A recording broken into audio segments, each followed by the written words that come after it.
Bonjour à toutes, bonjour à tous. Dans cette vidéo, on va apprendre à faire cette to-do list en moins de 2 heures. Et donc, regardez, on va la tester. Donc c'est bon, j'ai préparé le live avant de venir. Je viens de coder le live. J'ai fait des blagues, je vous invite à regarder la suite. Je suis justement en train de faire le teaser. Malheureusement, j'ai pas encore monté et uploadé le replay. Par contre, pour faire ça, je vais me lever à 5 heures demain. Me lever à 5 heures. J'ajoute 5 heures, c'est tôt en fait. Non, je vais pas le faire. Voilà. Donc c'est comme ça. Enfin, c'est tout ce qu'on a fait pendant ce live de 2 heures. On a démarré de zéro. Ça démarre tout de suite. Bonjour à toutes, bonjour à tous. On démarre avec notre timer de 0. Donc là, j'ai juste un fichier readme vide et je crée mon fichier index.html. Je vais créer mon doctype et bien sûr qu'il y a des plugins et des raccourcis, mais moi ce que j'aime bien faire donc au Discovery, c'est vraiment partir de 0 pour montrer que toutes les personnes qui démarrent dans le développement peuvent vraiment tout écrire par eux-mêmes et que c'est possible de le faire à son rythme sans tous les outillages super complexes pour créer des applications web aujourd'hui. Bien sûr, utiliser tous ces outillages c'est important, mais c'est aussi intéressant de savoir démarrer à zéro avec des choses simples pour faire plus compliqué plus tard. Donc j'ai créé un head, donc j'ai créé ma structure HTML avec un head, une balise head, une balise title. À l'intérieur, je vais créer un link pour ajouter le CSS. Donc je mets le chemin de mon fichier CSS. Ce fichier n'existe pas encore. Je suis en train de créer la structure HTML qui va appeler ce fichier. Style sheet. Voilà. Et je vais juste créer un petit texte. Hello le stream pour le stream ou le replay si vous regardez pas cette vidéo en direct. Voilà. Donc on va créer le dossier CSS qui contient un fichier style.css. Donc à l'intérieur de ce dossier style.css. Pour tester mon CSS, ce que j'aime bien faire, c'est rajouter une background color un peu spéciale pour être sûr que mon CSS est bien lié à ma page. De la même manière, pour m'assurer que mon JavaScript est bien lié, d'abord je vais créer le dossier JS, puis le fichier main.js, et dedans je vais écrire console.log yo parce que je suis un mec comme ça. Ensuite, pour vérifier que ça fonctionne, je vais démarrer mon projet avec le live server. Donc soit vous faites clic droit et vous installez live server, vous installez d'abord l'extension live server ici avec VS Code, hein, vous l'installez. Moi je ne l'utilise pas. Et une fois que vous l'avez installé, vous faites clic droit, il y aura marqué Open with Live Server ou ouvrir avec le live server. Salut Fandam, comment vas-tu? Moi ça va très bien, merci. Et ensuite, ça c'est la première manière, ou sinon, si vous voulez pas être dépendant de VS Code, vous allez utiliser Node.js que vous avez installé sur nodejs.org. Vous l'installez dans votre ordi, il n'y a pas d'icône. Ensuite, vous pourrez avoir accès à la commande npm, qui est Node Package Manager. Vous allez installer live-server. -G pour l'installer en global sur tout votre ordi. Et une fois que c'est installé, vous faites entrer, ça va s'installer, moi je l'ai déjà fait. Vous pourrez faire live-server. Hop, ça a lancé directement le live server. Et je vais le mettre là. Voilà. Et vous voyez, on a bien le texte et j'ai bien affiché mon H1 et j'ai bien mon CSS qui est chargé puisqu'il a cette couleur de fond spéciale que j'ai mis en test, Indian Red. Et dans mon main.js, j'ai mis un console log yo. On va regarder si j'ai du yo dans ma console. Donc c'est bon, c'est parfait. Tout est bien lié. Maintenant que tout est bien lié, je peux commencer à modifier mon code en fonction. par exemple, et vous voyez le live server, dès que j'enlève le background, il l'enlève et il rafraîchit la page directement. Donc ça, c'est super cool. Ensuite, ça, j'enlève. On regardera ça plus tard. Donc dans cette première partie, ce que j'aimerais faire, c'est... Et bien, on va regarder tout ça parce que j'ai déjà oublié. On va se créer un input et on va essayer d'accéder à la valeur de l'input puisque on va faire une to-do list. Donc dans cette to-do list, on va rentrer des valeurs dans un input, dans un champ de saisie. Et dans ce champ de saisie, une fois qu'on a rentré la valeur, on va cliquer sur OK. Ça va déplacer le texte, le mettre dans la boîte des choses validées et ça va effacer l'input. Donc on va faire ça en 15-20 minutes. C'est parti. Donc je vais me créer une div. Cette div va contenir ma liste de to-do. D'ailleurs, vu que c'est une liste, on va plutôt faire en sorte que ça soit un UL qui va contenir des LI. Ensuite, on va créer un input. Cet input de type texte, mais par défaut c'est déjà du texte. Je vais lui dire, je vais lui donner un ID et d'ailleurs lui aussi je vais préférer lui donner un ID, c'est un peu plus simple pour démarrer, plus tard on fera des classes. Et cet ID il va s'appeler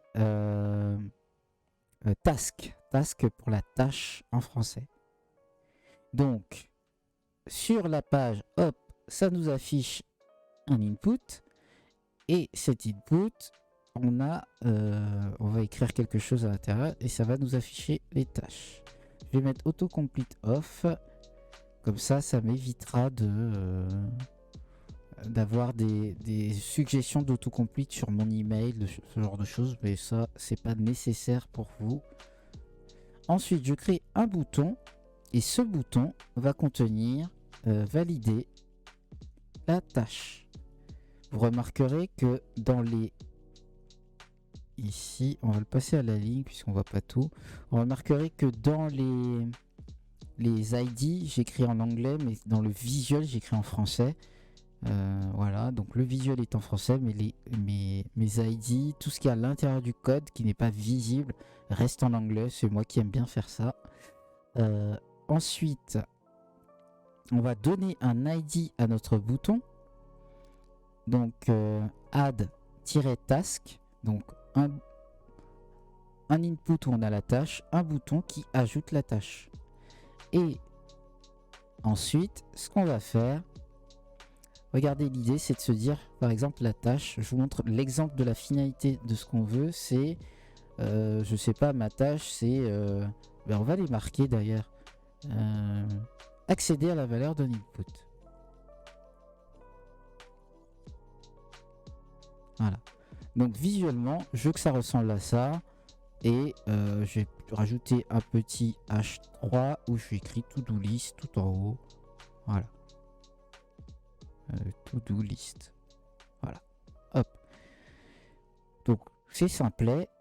Et l'idée, c'est donc de, une fois que j'ai écrit dans l'input, je clique sur valider la tâche. Ça va prendre le texte et le mettre à l'intérieur du LI. Donc il y a plein de petites choses pour définir ces étapes. La première, c'est qu'on va accéder à nos trois éléments, c'est-à-dire la liste, la task, l'input et le bouton, pour qu'on puisse réagir sur ces éléments. Le premier, c'est de dire que quand je clique sur le bouton, ça récupère l'information pour l'injecter dans la liste.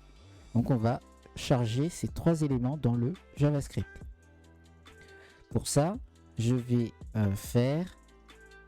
j'ai créé mes variables qui vont être const button element, donc l'élément bouton, qui va être qu'on récupère via document.query selector et pas query common value selector.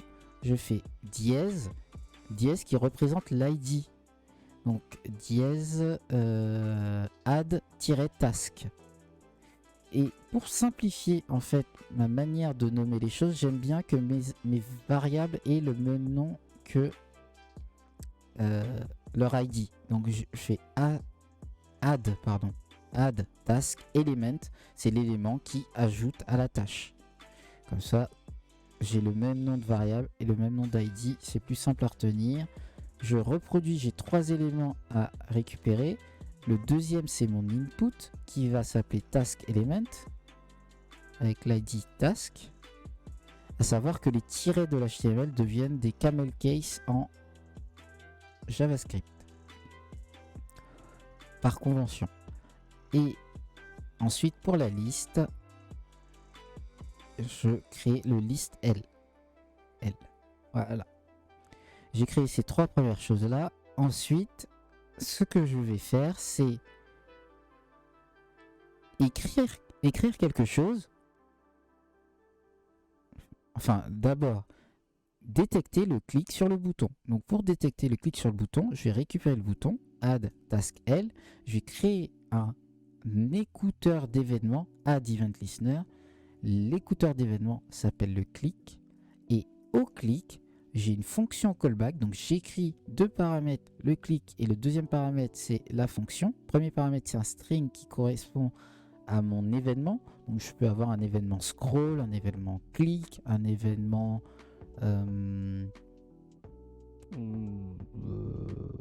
j'ai pas d'autres idées comme ça, change quand on change la valeur de l'input, key press quand on appuie sur un key up quand on appuie sur une touche sur le clavier, et ainsi de suite. Plusieurs éléments sont possibles, mais vous écrivez un string et ensuite le deuxième paramètre c'est une fonction. Dans cette fonction je peux écrire un bloc et dans cette fonction ce que je vais faire c'est récupérer la valeur de mon input et mon input c'est task L. Donc je vais faire console.log task L et je vais afficher la value. Voilà, c'est ce que je vais faire. Donc je vais écrire ABC, je fais OK et ça affiche bien ABC, la valeur de input que je peux contrôler en JavaScript maintenant. Superbe. Cette valeur, je vais la mettre dans une variable val, task l.value et non pas notre value. Merci VS Code. Et ensuite, ce que je vais faire, c'est lui dire ce texte val, tu vas l'insérer dans une... donc regardez, ici, on va créer d'abord un élément LI, puisque dans la liste, on doit ajouter des LI et ces LI vont contenir du texte.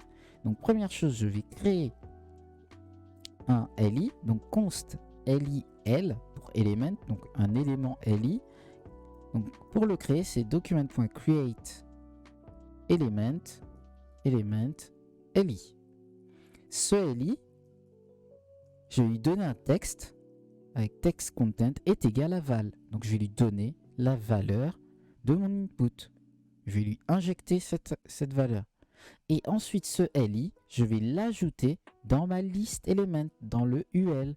Donc list element, append child, quel est l'enfant, quel est le nœud, quelle est la balise que je vais ajouter, LIL, l'élément LI. Et donc j'écris ABC, j'envoie et ça l'ajoute bien à la suite. Append child ajoute tout le temps à la suite des éléments de l'élément parent, c'est-à-dire l'élément parent c'est UL, j'ajoute un enfant, donc il ajoute ici, et si j'en ajoute un deuxième, DEF, envoyé, ça l'ajoute ici. Donc maintenant qu'on a fait notre test, vous voyez que ça n'existe que sur la page qui est active. Si je rafraîchis, tout est parti, c'est vraiment interactif grâce à JavaScript. Donc j'efface tout puisque j'en ai pas besoin de cet exemple de base. Je vais créer des valeurs que j'ajoute à chaque fois, donc ABC et ensuite DEF. Sauf que ça m'énerve que j'écris, par exemple, accéder à la valeur de l'input, entrée, et après je dois tout effacer. Oh là là, je clique, hop, et ça part pas. Oh là là, c'est long. Donc, ce qu'on va faire en dernier lieu, une fois qu'on a ajouté un élément, donc une fois que cette valeur a été copiée et ajoutée, dernière chose, je vais l'enlever de l'input. Donc je vais récupérer mon input task l.value et cette fois au lieu de lire la valeur, on va l'écrire un string vide. Et ça va vider l'input après l'avoir ajouté. Donc j'écris accéder à la valeur de l'input. Hop, et c'est bon, ça l'ajoute bien, trop bien. Et ça l'ajoute et ça enlève. Donc j'écris ABC, valider, DEF, valider, et ainsi de suite. Voilà pour la partie 1. C'est vraiment le tout début pour vous montrer les petites bases. Dans la partie 2, ce qu'on va faire, c'est qu'on va aller beaucoup plus loin. On va faire un joli design. On va ajouter un timer pour dire que, et choisir aussi le temps de ce timer. Je vais dire que, par exemple, cette tâche, je veux la faire en 2 heures. Ou cette tâche, je veux la faire en 5 minutes ou 15 minutes. Voilà. Et bien, c'est parti pour la partie 2. Let's go. Et voilà, c'est la fin de la partie 1. Pour la partie 2, je vous invite à vous connecter à codiscovery.co et à aller dans la partie blog. Vous retrouverez tous les replays Codiscovery et si vous cliquez sur la partie 2, vous remarquerez que vous devrez soit créer un compte, soit vous connecter à un compte. Dans mon cas, je vais me connecter à un compte. Et moi, c'est genaik@codiscovery.co. N'hésitez pas à m'envoyer un email si vous avez une question. Soit je reprends le lien blog ou j'utilise la fonction de recherche et là je peux utiliser un mot-clé de la vidéo YouTube.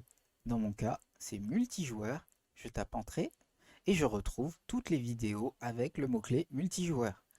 Ici, on reclique sur la partie 2 et cette fois elle est accessible. Vous avez bien sûr la vidéo de la partie 2, un rappel avec la vidéo de la partie 1 et surtout le code source afin d'utiliser le code de fin de projet qui fonctionne. Voilà, bon code et à un prochain live.